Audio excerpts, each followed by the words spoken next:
해피 땡스기빙입니다. 해피 땡스기빙이 되면 11월 마지막 주죠. 그래서 거의 한 해가 저물어 갈 때인데요. 땡스기빙 감사절이 되면 한 해를 돌아보게 됩니다. 한 해를 돌아보면 정말 감사한 일이 올해도 많았었죠. 저희들이 건강한 것, 건강을 지켜서 감사하고 가족들 또 하는 일터에서 학교에서 우리들의 생활을 지켜줘서 감사하고 또 교회를 통해서 우리의 믿음을 지켜주시고 은혜 주셔서 또 감사하고 오늘 이렇게 침례도 할 수 있게 되어서 너무 감사하고 또 우리가 주님께 한 해 동안 드린 기도들이 또 응답된 것에 대해서 또 감사합니다. 이렇게 감사라는 것은 하나님께서 나에게 주신 내가 받은 내가 받은 은혜에 대한 표현이죠. 은혜를 받으면 감사한 마음이 생기는 거예요. 은혜가 뭡니까? 은혜는 공짜 선물입니다. 누가 나에게 공짜로 힘들지 하면서 반찬을 주었다. 라이드가 필요한데 누가 나에게 공짜로 이렇게 라이드를 주었다. 그러면 우리 마음속에 은혜를 받았기 때문에 자연스럽게 감사한 마음이 생기는 거예요. 감사는 자연스러운 표현입니다. 반응입니다. 은혜에 대해서. 야고보서 1장 7절에 보니까 우리 세상이 죄로 가득하고 우리 개인이 또 때로 우리가 죄에 빠짐에도 불구하고 하나님께서는 이 세상과 우리 각 개인에게 풍성한 하나님의 공짜 은혜를 계속 주시고 계시다라고 말씀하고 있습니다. 야고보서 1장 17절에 보면 각양 좋은 은사와 온전한 선물이 다 위로부터 빛들의 아버지께로 내려오나니 그는 변함도 없으시고 회전하는 그림자도 없으시니라. 변함도 없고 회전하는 그림자도 없다는 것은 우리의 상태에 따라 관계없이 우리가 하나님께 잘할 때든지 못할 때든지 관계없어요. 하나님께서는 변함없이 각양 좋은 은사와 온전한 선물을 주신다는 거예요. Every good and perfect gift. 좋은 선물을 주신다는 거예요. 그런데 그 선물은 perfect gift. 우리에게 꼭 맞는 온전한 선물을 주신다. 얼마나 감사합니까? 그런데 우리가 한 해를 생각해 보면은 감사하기 어려운 일도 때로 좀 있습니다. 어떤 분들은 건강이 더 나빠졌어. 어떤 분은 하는 일이 더 안 됩니다. 장사도 잘 안 되고 어떤 분은 가족들의 하는 일들도 가족들이 다들 힘들어하고 또 어떤 사람은 기도가 응답되지가 않아요. 그런데 이렇게 어떤 일들을 생각해 보면 감사하기가 어려운데 오늘 본문에서는 우리에게 어떤 경우든지 하나님께 감사해야 된다 라고 말하고 있어요. 얼마나 부담되는 말입니까? 감사하는 마음이 생겨야 감사가 나오는 건데 감사가 하는 마음이 안 생겨도 어떤 경우든지 하나님께 감사해야 된다. 20절 말씀 범사에 우리 주 예수 그리스도의 이름으로 항상 아버지 하나님께 감사하며 범사에가 뭡니까? For everything, for all things 좋든 나쁘든 모든 것에 대해서 항상 always 우리 아버지 하나님께 감사해야 된다. 이렇게 아멘이 다 되시면 참 좋겠는데 1년을 돌아볼 때 어떤 일들은 참 이 감사가 잘 안 되는 일들이 우리 머릿속을 지나가죠. 내 삶에 하나님의 은혜가 충만하다고 그랬는데 항상 하나님의 은혜가 충만하는데 하나님의 은혜가 사라진 사람도 있어요. 사람들은 하나님의 은혜의 축복이 가득한 것을 평소에는 잘 모릅니다. 우리 말씀에서는 하나님의 선하시고 온전한 선물이 우리 인생에 가득하다 있는데 우리가 그것을 잘 알지를 못해요. 그렇기 때문에 평소에 감사가 없습니다. 왜? 하나님의 은혜가 안 느껴지니까. 은혜가 느껴져야 감사가 되는데 은혜가 안 느껴져요. 그런데 언제 하나님의 은혜를 느끼게 되느냐? 하나님께서 늘 주시는 그 은혜를 잃어버렸을 때. 그 은혜를 잃어버렸을 때 그것이 하나님의 은혜였구나 하고 이제 감사하게 된다는 거예요. 저와 여러분이 이렇게 건강하게 앉아 있는데 평소에 우리는 건강한 것에 대해서 하나님께 감사하지 않습니다. 왜냐하면 당연한 거니까. 내가 운동하고 내가 관리하면 건강한 거 아닌가? 예. 그러나 여러분이 아무리 관리하고 잘해도 병에 걸리고 아파서 침대에 누워서 정말 나약한 내 육신을 생각해 볼 때 그때 하나님의 은혜가 임하는 거예요. 아, 내 몸에 이 균형과 밸런스와 내 몸이 이렇게 작동해서 내가 건강하게 생각하는 대로 움직일 수 있는 이것이 당연한 것이 아니구나. 이건 당연하고 저절로 되는 것이 아니고 하나님의 은혜구나. 내가 그 건강을 잃어버렸을 때 비로소 깨우치는 겁니다. 그래서 우리는 평상시에 늘 건강하니까 이게 저절로 되는 게 당연하다고 생각해요. 이 저절로 되는 건 기적이에요, 여러분. 저절로 되는 로봇을 아직도 못 만들고 있잖아요. 그건 기적이에요. 여러분, 우리는 함께 사는 가족으로 인해서 평소에 잘 감사하지 못합니다. 오히려 아내는 남편 때문에, 남편은 아내 때문에 스트레스 받고, 또 자녀는 부모님을 귀찮아하고, 부모님은 자녀 때문에 속 썩고, 이 가족들을 별로 감사의 대상이 아니에요. 그런데 어떤 계기로 아내가 먼저 세상을 떠나고 남편이 먼저 세상을 떠나면 그 빈자리가 느껴질 때, 아, 배우자가 있는 것이 이게 감사한 것이구나. 그렇게 부모님을 귀찮아하다가도 부모님이 먼저 돌아가셨을 때, 아, 부모님이랑 같이 사는 것이 행복한 거구나. 자식 때문에 늘 속을 썩어도 그 자식이 집을 떠나고 집이 허전할 때, 아, 가정에 자녀가 있는 것은 하나님의 축복이구나. 은혜구나 하는 걸 깨닫습니다. 언제 하나님의 은혜를 깨닫습니까? 그 은혜를 잃어버렸을 때. 은혜를 평소에 누릴 때는 이것을 당연하다고 생각해요. 아무도 감사하지 않습니다. 그러나 잃어버렸을 때 비로소 우리에게 하나님의 새로운 은혜가 임하는 거예요.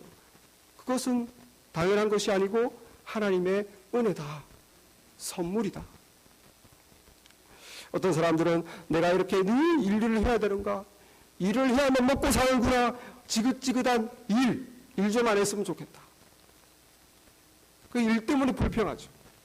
근데 그 사람이 실직당해서 집에서 1개월, 2개월, 3개월, 5개월 아무 할 일 없이 집에서 있어 보세요. 몸에서 곰팡이 냄새가 나면서 삶의 의미를 잃어버려. 내가 할 일이 없구나. 나를 불러주는 사람도 없구나. 나는 의미가 없구나. 그제서야 우리가 일을 잃어버렸을 때야, 아, 일이라는 것이 하나님께서 인생을 우리가 일을 하면서 의미를 찾고 행복할 수 있도록 주신 일이라는 것은 하나님의 은혜구나 하고 깨닫습니다. 실직돼봐야 하는 거예요. 실직되기 전에 깨달으시기 바랍니다. 늘 감사하시기 바랍니다. 이게 당연한 게 아니에요. 어떤 사람들은 인간관계 때문에 늘 울고 웃습니다. 아, 사람이 싫어. 그래서 우리 한국 사람들 중에서도 한국 사람들이 싫다고 미국 교회에 가버리고 사람이 싫다는 거예요. 그 사람이 싫다는 사람은 집을 다 싸서 무인도에 그 가정만 딱 들어가면은 한 달만 지나면은 미워도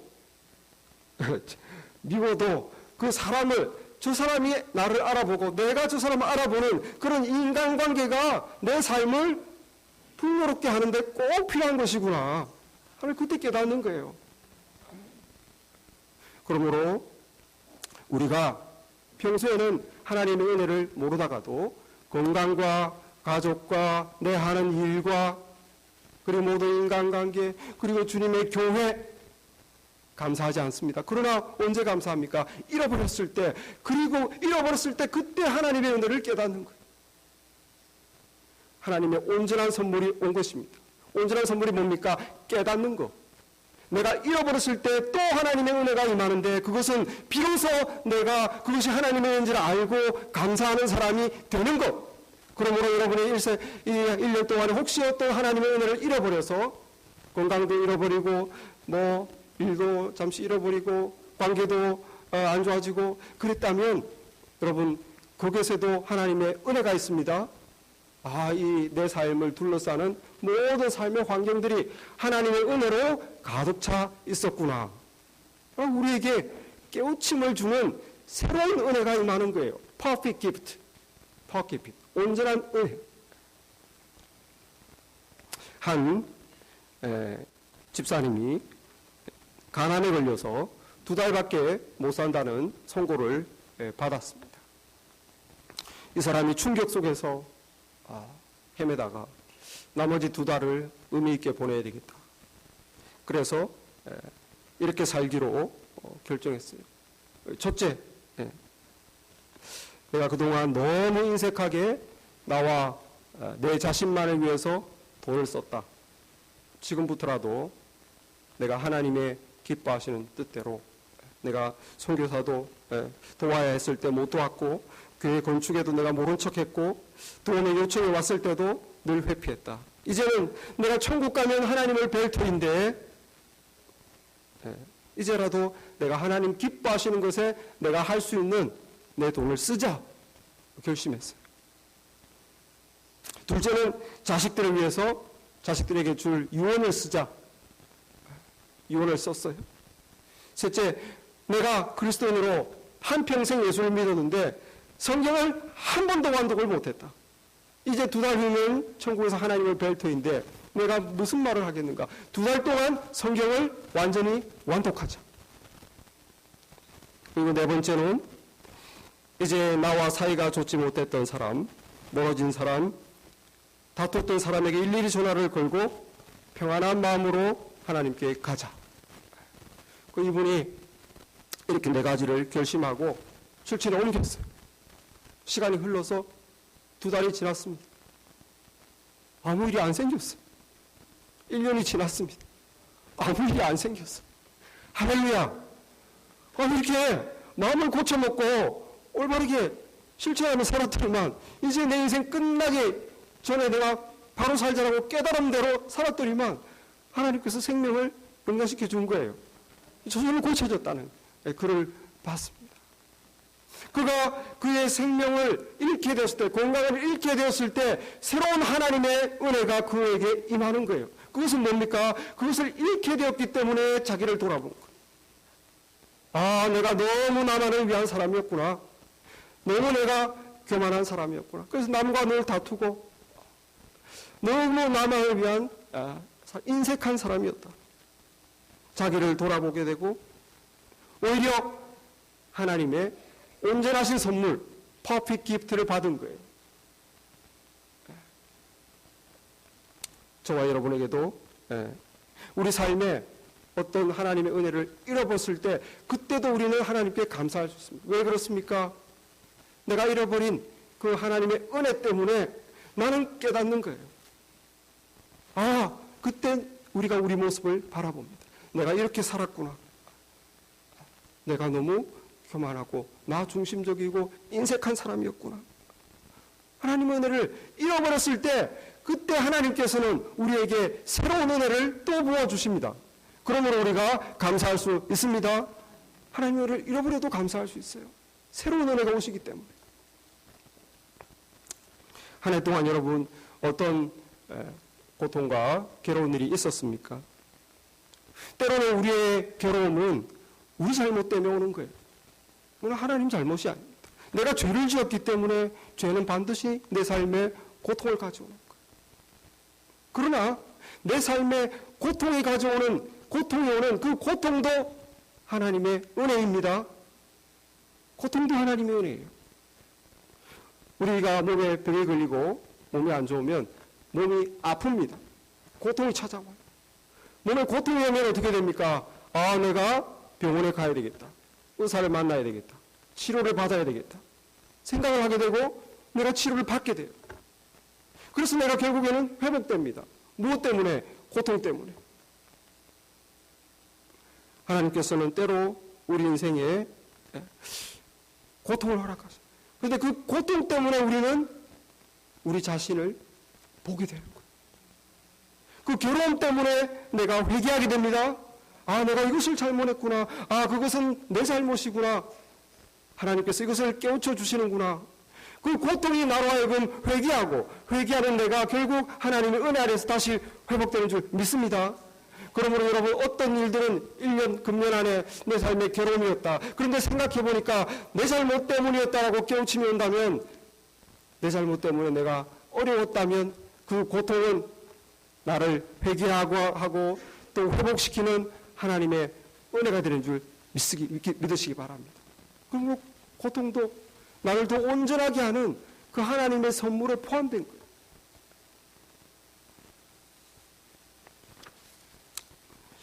그런데 우리가 어떤 경우는 아무리 우리 삶을 생각해봐도 내가 잘못한 것이 없습니다.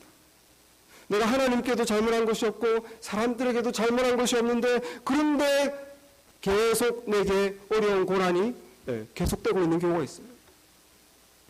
왜 내가 건강을 잃었는지, 왜 내가 이 경제적인 고통 속에 있어야 되는지 알 수가 없어. 잘못한 것이 없는데. 왜 내가 어떤 사람 때문에 고통을 받아야 하는지, 왜 내 기도가 아직도 응답이 안 되는지 우리가 그 이유를 알 수 없을 때가 있습니다. 그리고 그 이유를 알 수 없을 때는 정말 하나님께 감사하기가 쉽지 않아요. 과거에 모세의 인도로 출애굽한 이스라엘 백성이 그랬습니다. 하나님의 은혜로 그 바로의 손아귀를 벗어나서 애굽을 탈출해서 구원받았어요. 이제 하나님이 가라고 하는 가나안 땅에 갑니다. 그런데 그 가나안 땅에 가는 길이 너무 힘들고 괴로운 거예요. 하나님께서 인도하시는 대로 가라고 해서 가는데 이해가 되지 않습니다. 너무 물도 없고 괴롭고 사막이고. 그때 하나님께서 애굽 땅에서 구원한 이스라엘 백성을 불기둥, 낮에는 구름기둥, 밤에는 불기둥으로 그들이 가나안 땅으로 갈 수 있도록 인도해 주셨다라고 성경에 기록하고 있습니다. 출애굽기 13장 23, 21절을 제가 읽어보겠습니다. 여호와께서 그들 앞에서 가시며 낮에는 구름기둥으로 그들을 인도하시고 밤에는 불기둥을 그들에게 비추사 낮이나 밤이나 진행하게 하시니. 하나님께서, 구원하신 하나님께서 너희들이 갈 곳은 가나안이다. 그곳에서 말씀대로 순종해서 축복의 삶을 누려라. 아멘 하면서 가는데 구름기둥, 불기둥으로 그냥 그것만 보고 가는데 길이 너무 험한 거예요. 백성들이 원망이 생기고 모세도 이해가 안 되고 할 말이 없습니다. 백성들에게. 왜 그런가? 원래 가는 길이 그렇게 험하면 할 말이 없겠지만 이집트에서 팔레스타인까지 가는 데는 이 지중해 해안가를 따라가면 걸어서 2주가 안 되는 길이에요. 그리고 길도 아주 쉽습니다. 해안길만 따라가면. 그렇게 쉬운 길인데 왜 이렇게 사막으로 뺑뺑뺑 돌면서 오래 걸리면서 괴로운 길로 불기둥, 구름기둥이 우리를 인도하시는가? 이 원망과 불평이 가득했어. 하나님께서 그 이유를 설명해 주십니다. 같은 장, 출애굽기 13장 17절에서 바로가 백성을 보낸 후에 블레셋 사람의 땅의 길은 가까울지라도 하나님이 그들을 그 길로 인도하지 아니하셨으니 이는 하나님이 말씀하시기를 이 백성이 전쟁을 하게 되면 마음을 돌이켜 애굽으로 돌아갈까 하셨습니다. 그러므로 하나님이 홍해의 광야길로 돌려 백성을 인도하시매. 뭐라고 되어 있습니까?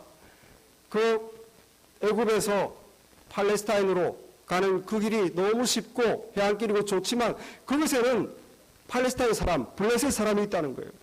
그 블레셋 사람은 전쟁에 능한 사람인데 이제 구원받은 이스라엘 백성들이 그 전쟁을 겪게 되면 너무너무 괴로워서 하나님이 뭐고 믿음이고 간에 나는 다시 애굽으로 가련다. 믿음을 다 버리고 다시 세상으로 간다는 겁니다. 하나님께서 그 이스라엘 백성들의 수준을 아시기 때문에 지금 얘들이 전쟁을 하면 안 된다. 그래서 그 북쪽으로 올라가서 가나안으로 바로 가는 것이 아니라 남쪽으로 사막길로 시나이 반도로 뺑뺑뺑뺑뺑뺑 시간이 걸려 그들이 고생길을 간 거예요. 그래서 시내산에서 어떻게 됐습니까? 모세로부터 율법을 받아서 하나님 말씀을 배웁니다. 아, 이것이 하나님의 뜻이구나. 이렇게 살아야 되는구나. 그리고 어떻게 될지 앞길을 모르는 채로 낮에는 구름기둥이 보이는 대로 밤에는 불기둥이 보이는 대로 그냥 믿음으로 하나님만 바라보면서 살아가는 것을 배우게 되는 거예요. 하나님의 말씀으로 교육받고 그리고 믿음으로 하나님만 쫓아가는 것을 그들이 오랜 시간이 걸렸지만 배우게 됩니다. 그것이 그들에게 좋은 길이었어요. 그들의 마음에는 이해가 안 됩니다. 2주 만에 빨리 걸어서 쉬운 길로 가면 되는데 왜 하나님이 이 사막에 물도 없는데 이 고생을 하면서 그리고 한 달, 두 달, 1년, 2년 미래에 어떤 일이 생길지 알지도 못하면서 그 구름기둥 불기둥만 바라보면서 가야 하는 그 길, 그들은 알 수가 없었지만 그것이 그들에게 베스트 웨이였다. 하나님의 좋으시고 온전한 선물이었습니다.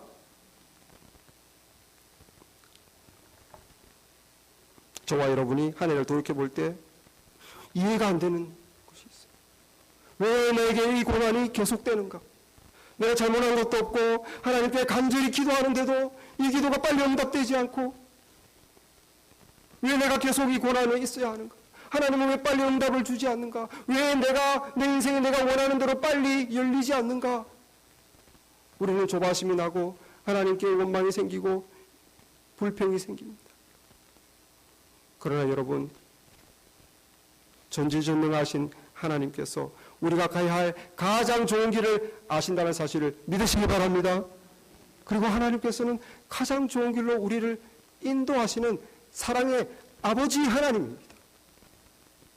오늘 말씀에서 항상 아버지 하나님께 감사합니다. 하나님을 믿으시기 바랍니다. 지금 내가 왜 이런지 지금 이해가 되지 않지만 아버지 하나님께서는 전지전능하신 분이 나를 사랑하신 분이기에 내 수준을 아시고 내 미래에 어떤 일이 있을 것을 아시고 지금 나를 가장 좋은 길로 인도하고 계시다. 이 믿음이 있으시길 바랍니다. 이렇게 아버지 하나님에 대한 믿음이 우리로 하여금 이해되지 않는 고난 가운데서도 하나님께 감사하게 하는 것입니다. 할렐루야. 그렇게 하나님의 인도함을 따라 살아가는 동안 우리는 하나님의 능력을 체험하고 그리고 하나님을 만나는 것을 경험하고 그렇게 참고 불기둥 구름기둥 하나님만 믿고 따라갈 때 하나님을 경험하는 거예요. 그때 하나님이 내가 풀리지 않았던 내 삶의 어려움에 하나님께서 역사하셔서 문제를 해결하는 것을 경험하게 됩니다. 하나님께서 예비하신 온전하신 선물이 있음을 믿으시기 바랍니다. 할렐루야. 우리가 어떻게 범사에 항상 하나님께 감사할 수 있는가? 그것은 우리를 위하여 예비하신 온전한 선물이 있기 때문입니다. 하나님의 은혜가 있기 때문입니다. 그런데 우리가 그것을 머리로 다 믿고 오늘 말씀을 통해서 이제 알겠어. 하나님의 우리 나를 위한 더 큰 하나님의 온전하신 선물이 있어. 믿고 따라가야지. 깨달음을 얻는 것과 실제 내가 감사할 수 있는 힘이 생기는 건 다른 문제예요. 내가 머릿속으로는 다 이해가 되는데 실제 내가 감사할 수 있는 힘이 안 생기는 수가 있죠. 오늘 본문에서 우리가 감사할 수 있도록 하나님께서 또 특별한 은혜를 주셨습니다. 20절 말씀 보니까 범사에 우리 주 예수 그리스도의 이름으로 항상 아버지 하나님께 감사하며 어떻게 감사한다고요? 우리 주 예수 그리스도의 이름으로. 예수님이 계시기 때문에 우리가 감사할 수 있는 능력을 얻습니다. 예수님이 계시기 때문에. 예수님의 역할이 뭡니까? 모든 하나님의 은혜, 우리 삶에 하나님의 은혜가 풍성한 것, 나를 회개하게 하는 것, 하나님의 뜻대로 인도하는 것, 그렇게 모든 하나님의 은혜가 반드시 예수 그리스도를 통해서 우리에게 주어집니다. 하나님의 은혜는 예수님을 통해서 우리에게 오는 거예요. 그래서 예수님을 통해서 우리에게 믿음으로 세워주시고 인도함을 따라가게 하고 또 하나님을 믿게 하고 예수님을 통해서 모든 하나님의 좋은 은혜는 우리에게 주어집니다. 그 예수님이 있기 때문에 예수님이 우리와 함께 하기 때문에 우리에게 하나님의 좋으신 은혜가 임할 것을 믿을 수 있습니다. 우리가 선해서가 아니고 예수님이 우리의 목자 되시고 예수님이 하나님의 모든 은혜를 우리 삶에 부어주시고 우리 삶을 인도해 주시고 우리에게 힘을 주시고 때로는 회개하게 하시고 때로는 우리를 회복시켜 주시고 하나님의 은혜를 깨닫게 하시고 열심을 내게 하시고 그리고 믿고 순종하고 따라가게 하시고 그 모든 힘이 예수님을 통해서 우리에게 오는 것을 믿으시기 바랍니다. 그 예수님이 우리에게 우리 삶의 목자로 우리와 함께 하시기 때문에 예수님이 함께 계시다, 예수님이 계시다는 그 사실로 인해서 우리는 감사할 수 있어요. 왜냐하면 예수님이 나와 함께 계시기 때문에 하나님의 나를 향한 그 퍼펙트 기프트, 온전한 선물은 반드시 온다는 것을 믿을 수 있습니다. 주님께서는 반드시 하나님의 좋으신 선물을 우리에게 주시는 분입니다. 그러므로 저와 여러분이 주님을 믿으시기 바랍니다. 주님이 나와 함께 계시다. 주님은 하나님의 좋은 은혜를 내 삶에 주시는 분이시다. 주님이 계심으로 우리는 감사할 수 있습니다. 주님이 내 삶에 하나님의 큰 은혜를 부어주시고 내게 부어지는 그 하나님의 은혜를 내가 체험할 때 우리는 감사의 삶을 살 수 있습니다. 우리 주님을 믿고 또 우리에게 늘 함께하는 하나님의 온전한 은혜를 믿고 그리고 감사의 삶을 사는 우리가 되길 바랍니다. 우리가 그렇게 감사의 삶을 살 때 우리는 하나님의 사람이 되고 감사의 사람이 살 때 그때 우리가 행복한 사람이 되는 것입니다. 언제나 모든 일에 주 예수 그리스도의 이름으로 예수님 때문에 아버지 하나님께 감사하는 우리가 되기를 바랍니다. 기도하겠습니다.